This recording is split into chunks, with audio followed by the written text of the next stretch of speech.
Hi folks, eu sou o advogado Willer de Siqueira.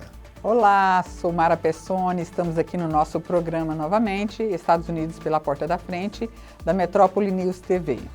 Exatamente, hoje vamos falar de boas notícias, más notícias, vistos, ou seja, o que falamos sempre.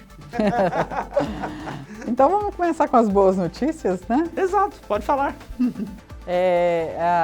Na sexta-feira saiu o levantamento, as estatísticas de emprego e desemprego nos Estados Unidos no mês de maio. E os Estados Unidos recuperaram 2,5 milhões de empregos. Por que a gente fala recuperaram? Pelo fato seguinte, que nos meses de março e abril houve um desemprego muito grande por conta da pandemia do coronavírus.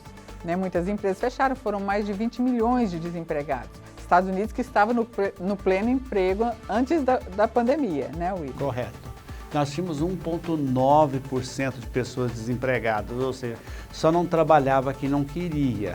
E agora estão recuperando todos os empregos. A gente ficou muito feliz, né, Mara? Exatamente. Com a pandemia, o índice de desemprego subiu até 13%. E agora já começou a recuperar 2,5 milhões de empregos gerados no mês de maio. Isso foi muito bom. Inclusive isso movimentou a economia mundial. Aqui no Brasil sentiu esse reflexo com a queda do dólar. Exatamente. Outra notícia boa para você que está nos ouvindo, que o Departamento de Saúde envolvendo as enfermeiras entraram em crise totalmente.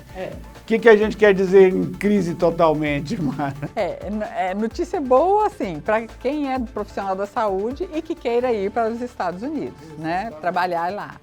Por quê? Porque a demanda por enfermeiros e enfermeiras nos Estados Unidos está enorme, enorme. Eu havia feito uma pesquisa, acho que na terça ou quarta-feira, uma busca rápida em sites de emprego e eu achei uma busca por 197 mil enfermeiras.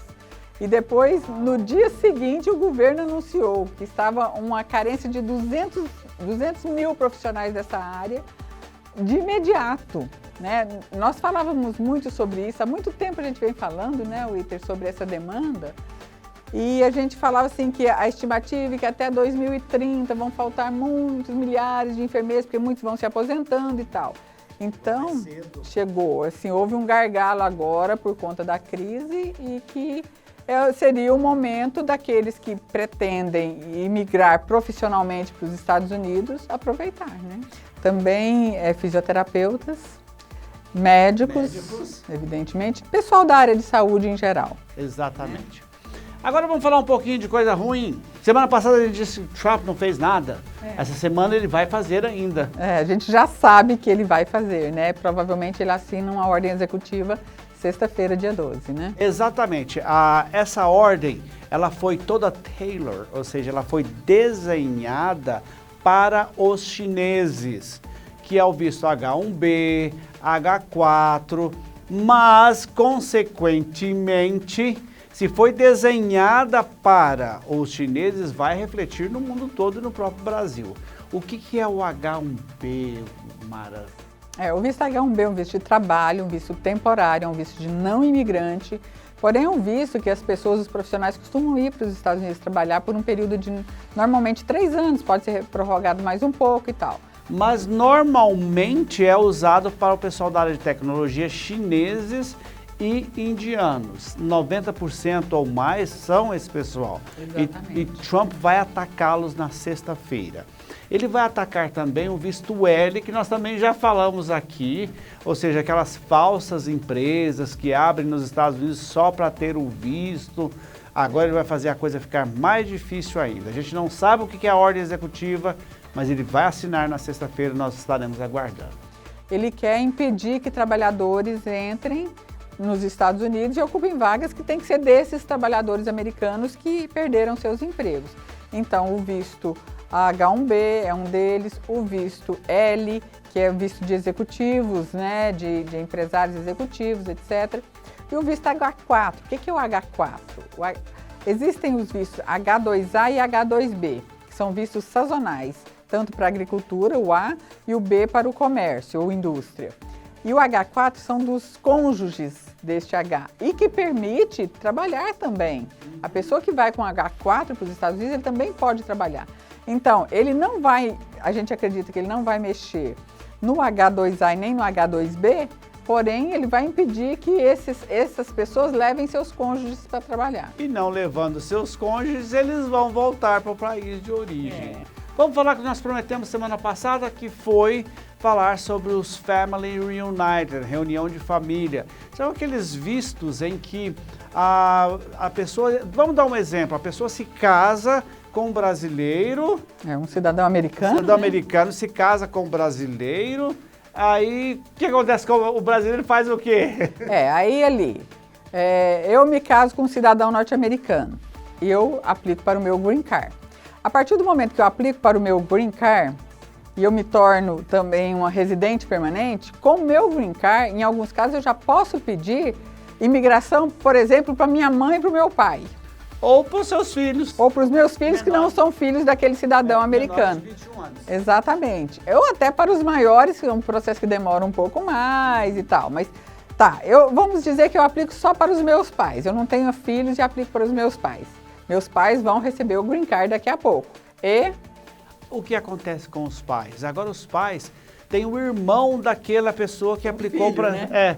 Os filhos daquele que aplicou inicialmente. E eles pegam e aplicam para os filhos deles. Ou seja, olha uma cadeia de imigração de pessoas que não têm qualificação nenhuma para o governo americano. Desculpa, porque fica assim... Eu recebo o Green Card, eu aplico para os meus pais, aí meus pais têm outros filhos, aplica para eles, aqueles filhos têm esposa, ou esposa aplica para eles, aquela esposa aplica para os pais delas, e aí vai criando essa cadeia, né? Eu gostaria de fazer uma ressalva que nesse exato momento esse tipo de imigração continua válido. Então, se você tem um parente que já está legal nos Estados Unidos, o momento é agora. Não é esperar muito tempo para frente, porque desde a era Trump, no começo, muita coisa tem mudado. Então, imigração por cadeia, reunião de família, é isso. É um que leva o outro, que leva o outro, que leva o outro. E normalmente a gente fazendo uma conta, a imigração de uma pessoa leva de 7 a 8 outras pessoas. Exatamente. Então, aproveita o momento que ainda existe esse visto, porque poderá ser mudado. E lembrando que essa questão do visto por família, o seu familiar, que é cidadão norte-americano, ele tem que ter acima de 21 anos de idade. A gente recebe muita ligação no escritório, que a pessoa tem... meu filho já tem 17 anos, ou já tem 19 anos, ele pode me dar imigração? Muitas pessoas querem, inclusive, emancipar o filho, para o filho poder... o que não existe nos Estados Unidos. Então, é impossível. Na semana que vem, vamos esperar Trump assinar a ordem executiva e a gente fala sobre as mudanças no visto H1B e no visto H4 e todos aqueles... E as consequências de tudo isso, né? As consequências de tudo isso. Exato. Se ele não mudar nada... nós estamos felizes. Faremos outras novidades. Exatamente. Até a semana que vem. Até lá.